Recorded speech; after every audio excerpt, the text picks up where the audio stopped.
Assalamualaikum warahmatullahi wabarakatuh. Kembali lagi bersama saya, Catat Maji. Kali ini saya masih akan membahas mengenai gradient descent, melanjutkan dari video saya sebelumnya. Kali ini saya akan bahas mengenai bagaimana komputasi dari gradient descent. Oke, sebelumnya saya sudah bahas bahwa gradient descent itu sebenarnya arah kebalikan dari gradient ascent, di mana secara iterasi dia akan mencari nilai X berikutnya dari suatu titik awal X yang menghasilkan harapannya X berikutnya itu akan menuju ke titik paling rendah, dan secara iterasi X berikutnya akan menghasilkan nilai yang paling rendah. Semua tergantung pada nilai T. Sebenarnya persamaannya cuma sederhana seperti ini. X max sama dengan X0 min T. Nah, sekarang T ini apa sebenarnya? T dalam beberapa permasalahan bisa juga disebut sebagai besar langkah atau step size. Kenapa? Ya karena simpel aja, dari X sekarang itu ke X berikutnya itu seberapa besar langkahnya. Nah, kalau kita tentukan T-nya tertentu misalnya 1, setengah, 0,1, 0,25 dan seterusnya, yaitu adalah besar langkahnya. Dalam beberapa implementasi gradient descent di mesin pembelajaran misalnya, atau machine learning, T ini kita sebut juga sebagai laju pembelajaran atau learning rate. Karena T ini menentukan seberapa cepat dia akan menuju sistem itu belajar atau menuju konvergen. Tapi harus hati-hati juga, kalau T-nya terlalu besar akan melompat terlalu besar, T-nya terlalu kecil akan menjadi terlalu lama. Oke, kita kembali ke contoh fungsi yang sebelumnya, di mana fx sama dengan x1 kuadrat plus 3x kuadrat. Kita tahu bahwa gradiennya simpel sekali, 2x1i plus 6x2j. Kemudian ini adalah gambar gradien dengan x1 dan x2 masing-masing dalam range min 8 sampai 8. Oke, bagaimana gradient descent ini bekerja? Sebagai contoh, saya akan mengambil T sebesar 0,1. Di ini berarti step size-nya sebesar 0,1. Dengan titik awal di sini adalah 6,3 X0. X0 adalah 6,3. Maka nilai-nilai apa saja yang kita perlukan? Yang kita perlukan sebenarnya adalah gradiennya. Gradiennya kebetulan dari persamaan tadi kita bisa tahu bahwa gradiennya itu 12,18. 12,18 itu artinya 12i plus 18j. Kira-kira arahnya ke kanan atas. Maka pasti X berikutnya itu ke arah bawah, tergantung pada step size-nya 0,1. Kalau kita masukkan ke persamaannya, yaitu X1 sama dengan X0 min T delta F X0, kita bisa peroleh X1-nya itu adalah sebesar 4,8, 1,2. X1 itu adalah dia 6i plus 3j min 0,1. Di sini adalah 12i plus 18j. Kita bisa tahu bahwa di sumbu i atau di sumbu X1 dia 6 dikurangi 1,2 yaitu 4,8i, sedangkan di J adalah 3 dikurangi 1,8, ketemunya adalah 1,2J. Begitu juga langkah berikutnya untuk mencari X2, X3 dan seterusnya. Ini adalah X0, ini adalah X1. X1 kita gunakan untuk mencari X2 dan seterusnya. Kita sudah tahu di sini X0, X1. Maka secara iteratif kita bisa dapatkan X2-nya 3,84 I plus 0,48 J. Bagaimana untuk X3? Dia ketemunya di 3,07 dan 0,19. Bagaimana untuk X4 dan seterusnya. Kita tahu bahwa persamaan ini akan menghasilkan nilai terendahnya itu di 0,0 di sini. Jika kita lanjutkan, kita lihat bahwa di sini besar dari langkahnya itu tidak menentukan bahwa besarnya ini sama, tapi skala dari arah gradien itu yang dikalikan 0,1. Kalau di sini kita lihat arahnya itu 12,18, maka arah untuk X berikutnya itu hanya sebesar 0,1-nya, yaitu 1,2 dan 1,8 J. Nah, ini adalah T-nya. Bagaimana kalau untuk T yang lain? Nah, ini saya contohkan bagaimana untuk T-nya 0,2. T 0,2 dia cukup baik, dia kalau yang 0,1 tadi kita sampai sini, nah ini 0,2 sampai di sini, ini X0, X1, X2, dan seterusnya. Bagaimana kalau 0,3? Nah, yang tadi saya bilang di awal bahwa kalau T-nya terlalu besar, hati-hati. Kira-kira kalau kita lihat di sini, nilai paling optimalnya atau terendahnya di arah kebalikan dari X0 ini, gradien X0 ini, ya kira-kira di sekitar sini. Tapi X3 ini dia akan terlalu jauh. Sedangkan yang 0,1 tadi, dia kurang. Oke, sehingga di sini untuk X0, X1, X2, X3, dan seterusnya dia naik turun. Tapi ini masih menghasilkan arah yang menuju ke titik terendah, yaitu 0,0. Bagaimana untuk T sama dengan lebih dari 0,3? Kita bisa lihat di sini. Untuk T sebesar 0,4, ternyata dia tidak akan menuju ke 0,0. Di sini kita lihat bahwa ketika X3 ke arah X4 itu, dia melewati 0,0 sampai lebih besar. Kalau kita lanjutkan, maka X5-nya dia akan di sini. Dan seterusnya, dia akan osilasi dan membesar. Tidak akan konvergen menuju titik terendah. Bagaimana ketika T-nya lebih dari 0,4? T-nya 0,5 mirip seperti di T sama dengan 0,4. Oke, ternyata berarti untuk persamaan ini, untuk T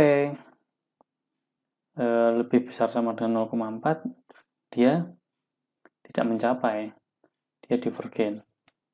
Untuk T kurang dari 0,3, setelah kita cek tadi, dia akan konvergen menuju titik 0,0. Antara 0,3 sampai 0,4, saya nggak tahu karena kita tidak mencobanya.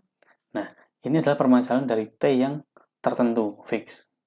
Oleh karena itu, gradient descent bisa juga digunakan menggunakan nilai T itu yang menghasilkan X berikutnya itu paling optimal. Optimal itu artinya dia menuju ke titik yang paling rendah. Misalnya di sini tadi antara X0 sama X1 itu, mana titik yang memiliki nilai terendah. Nah, konsepnya adalah X berikutnya itu menghasilkan nilai terendah. Nilai terendah itu artinya ketika X berikutnya itu kita masukkan, katakanlah dari dari X0 kita menghasilkan X1, X1 itu bisa berapa saja sesuai arah dari gradient descent tadi. Ini adalah yang terendah dengan T optimal. Jadi T-nya tidak tertentu pada nilai 0,1, 0,2, tapi sangat tergantung pada arah dari gradient descent itu tersebut. Kalau misalnya kurvanya itu dia naik turun, maka harus diambil nilai terendah yang terdekat. Misalnya kalau kita punya kurva satu dimensi seperti ini, kalau sekarang sedang di sini, X berikutnya itu harapannya adalah terendah berikutnya yaitu di sini. Karena ketika di sini dia sudah naik, Tapi sebenarnya yang paling rendah berikutnya adalah di sini. Karena kita tidak tahu, maka kita akan ambil T-nya itu yang paling rendah. Otomatis T-nya itu positif karena dia pengali saja ya. Oke, kita kembali ke persamaan gradien. Nah, di sini kan akan saya misalkan bahwa gradien itu saya anggap sebagai D1i plus D2j. Ingat karena di sini kita bahas dua dimensi, dua variabel independen yaitu X1 dan X2 dengan masing-masing basisnya I dan J.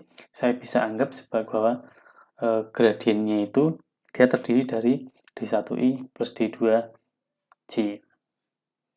Nah, kalau kita masukkan ke persamaan asal dari gradien descent, kita bisa ubah delta fx now ini menjadi d now atau d sekarang. X berikutnya itu adalah X sekarang dikurangi T yang dikalikan dengan gradien descent-nya itu sendiri.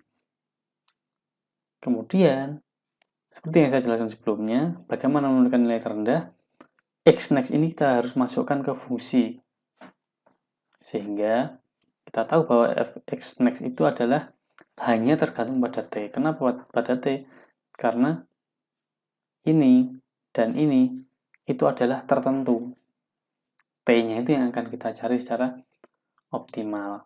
Maka f dari x berikutnya itu dia hanya tergantung pada T saja. Kita bisa misalkan sebagai fungsi T. Sehingga fx next itu dia dapat dinyatakan sebagai kurva satu dimensi T. Nah, di mana T yang paling optimal adalah yang menghasilkan GT itu nilainya paling rendah. Harapannya adalah di sini. Bagaimana caranya? Kita kembali ke kalkulus. Titik terendah kita bisa cari dari G aksen T sama dengan 0. Apakah tidak khawatir pada atas di sini? Tidak, karena arah dari gradien descent itu sudah menuju ke arah yang lebih rendah. Oke, jadi toy optimal kita bisa peroleh dari G aksen T sama dengan 0. Bagaimana di persoalan kita tadi? Kita tadi punya persoalan fx sama dengan x1 kuadrat plus 3x2 kuadrat dengan gradiennya adalah 2x1i plus 6x2j. Maka GT itu akan tergantung pada fx next-nya. Dimana fx next-nya itu adalah x now min t d now. Di sini kita bisa cari tahu bahwa x1 min t d1 kita kuadratkan ditambah 3 kali x2 min t d2 kuadrat. Kemudian G aksen T sama dengan 0, kita bisa cari tahu G aksen T itu adalah 2 kali min D1 kali X1 min TD1 ditambah 6 min D2 X2 min TD2 disama dengan 0. Secara singkat, T-nya kita bisa peroleh menjadi 2x1 D1 plus 3x2 D2 dibagi 2 D1 kuadrat plus 3D2 kuadrat. Nah, kira-kira seperti itu, Anda bisa cari sendiri. Bagaimana penerapannya? Kita bisa masukkan ke fungsi di sini. Misalnya, kita sama seperti yang sebelumnya dengan titik awalnya adalah 6,3. Dengan persamaan T seperti itu, kita bisa gambarkan di sini adalah X0-nya. Yang kita cari tahu pertama adalah T-nya berapa.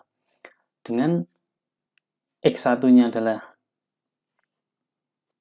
6, X2-nya adalah 3, ini adalah D1, ini adalah D2.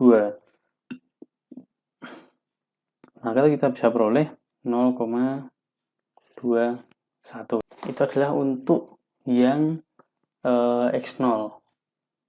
Dia T-nya yang paling optimal adalah 0,21.